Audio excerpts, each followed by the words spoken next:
जीवन के अंदर अगर कोई लक्ष्य को आपको प्राप्त करना है, अगर आपको आगे बढ़ना है, अगर आपको सफलता के शिखर के ऊपर पहुंचना है, तो एक चीज आप खास ध्यान में रखना, कौन क्या कहता है उस पर ध्यान मत दो।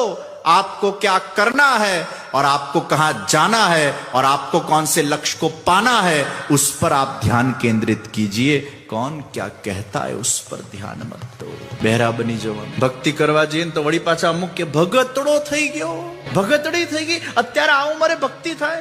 બિચારો 25 વર્ષનો યુવાન કદાચ તિલક કરીને જતો હોય એના સ્કૂલમાં કે કોલેજના અંદર, અને પછી લોકો એને ચીડવે, અરે આ તો કઈ ભક્તિ કરવાની ઉંમર છે?